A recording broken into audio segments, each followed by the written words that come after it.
When you think about Peter, he's sort of like the Babe Ruth and Ted Williams of baseball because of his longevity, his high standards, his sustained excellence.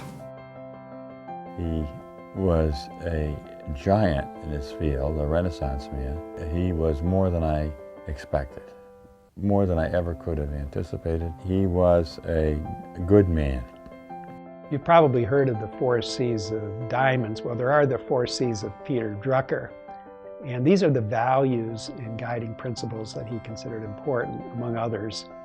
One was competency, you have to have that. The other was character, compassion, and community. Those are at the DNA of effective organizations and effective leaders.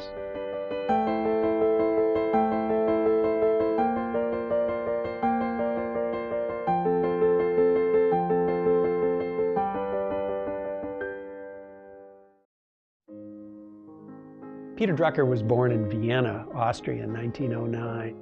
He witnessed World War I and the destruction that occurred and the fear that people lived in on a day-to-day basis. We are influenced by our upbringing and our youth. And his youth was filled with political and economic turmoil. The Nazis came into power. He read Hitler's book, Mein Kampf. He took it seriously. Liegt die Zukunft des deutschen Volkes. By 1934, I believe, he left to go to England. He was working in investment banking, and he was working as a foreign correspondent. It was that background with which he came to the United States. And when he began to write, he began to look at everything from the outside in, from society in, wanting to build a strong society. This notion of a functioning society of organizations became very important to him.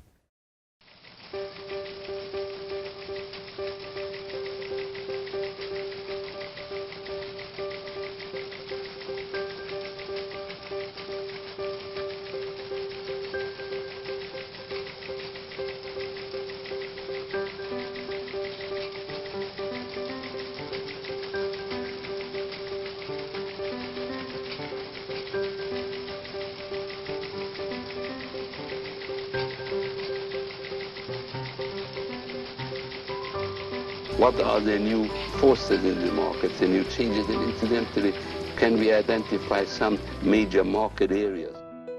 Peter Drucker came to the Claremont Graduate University in 1971. He created a revolutionary executive education program. I think he wanted to create several generations of effective managers and teachers of other effective managers. And I think he viewed that as the most promising mechanism for social change and good that could be. He was a born teacher. You asked a question, you got a long explanation at home too. You know, I said, I don't want all this teaching. I just want an answer. No. The peculiar shape of the grand piano is based on the mathematics, the geometry of the 18th century. You would get a question and he would talk about it for probably close to an hour. And he would bring in aspects, and at times you would think he's completely lost his train of thought. There's a wonderful story, World War II, of the man who was going to be the next chief of staff of the U.S. Army. He's off talking about, St. Augustine and the monks, and then he would always bring it back and just nail it right at the end.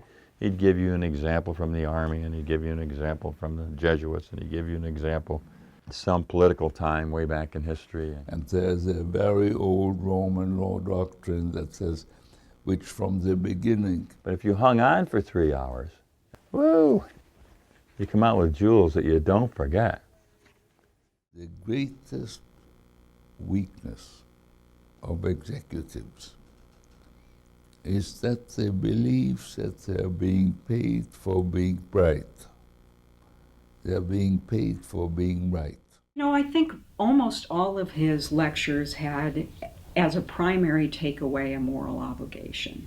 The moral obligation of management to empower and contribute. I think that is a part of the genius of Drucker, that he gets you thinking about issues. He throws out things, like management is a liberal art, the practice of management, which really did codify the practice of management. And he just threw that out. Well, it turns out that there's a whole lot behind that. It's true. It starts you thinking. One of the, I think, important insights of Peter's was his recognition that management is a liberal art, that it's not simply learning how to do productivity or how to do marketing, but the really effective leader needs to understand psychology, needs to understand religion, needs to understand science, the whole series of what make up the liberal arts that inform the decision. His view of the world, is what makes him so special. He always said, I'm a journalist, I'm not a management scholar. And I took that initially as kind of, tongue-in-cheek, but he really had a very vast, broad view of the world. And I asked him what the most important thing that has happened in China the last 3 to 5 years. And he thought about 5 seconds and then said that we now consider owning an automobile a necessity and not a luxury.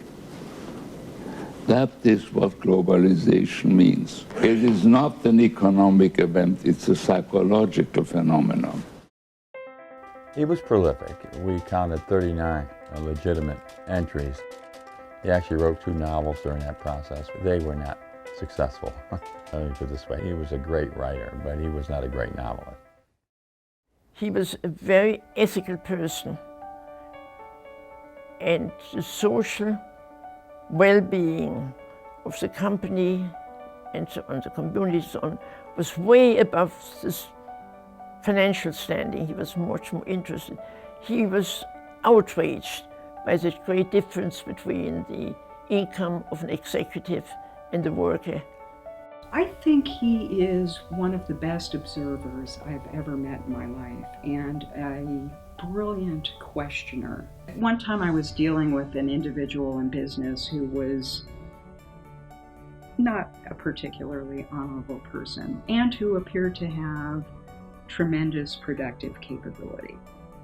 And I was mentioning this, and I could see from his questions, I think he was quietly thinking, are you an idiot? Like, if the guy has character flaws, that's it. That's all you need to know. Drucker said in his 1946 book, which was The Concept of the Corporation that came out of his GM work, that the most durable organizations develop their people both intellectually and morally. And that's focusing on strengths. And that way, organizations really fly. Focus on strengths. It's a big deal in Drucker. Very deep for Peter because it comes out of his past. He grew up in Austria. He saw the Nazi horrors. He saw what the Nazi philosophies did to people.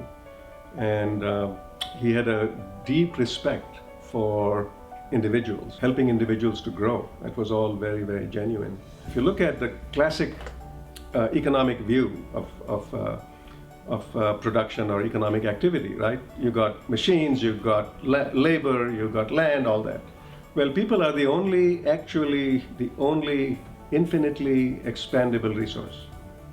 So not only is it the right thing to do in terms of helping people grow for its own sake, but it turns out that it's a tremendous competitive advantage if you can really unleash the power of people. What he was really trying to do is to develop management so that society's organizations could thrive, so that we would not succumb to the what he called the magicians, who could magically solve problems, the Hitlers and the totalitarian leaders. Freedom. Peter Drucker has devoted his life to strengthening civil society. His determination has made him one of the greatest management experts of our time. He understood that organizations were imperfect at best and often largely misguided. And at the same time, he had this sense of if you could tap into the mission or create a mission or a purpose, a sense of focus, and then get individuals who themselves had tremendous limitations but have one area of genius and empower that area of genius and enable those individuals to work constructively together toward that unified purpose, that great things could be accomplished. And that, to me, that's what this school is about. He talked a lot about guiding principles and values of business. The faculty are constantly connecting what Peter believed was important to the topics that are on the desk of today's executive. Our job is to enable our students to learn, enable them to make knowledge effective in their own work and in their own organization.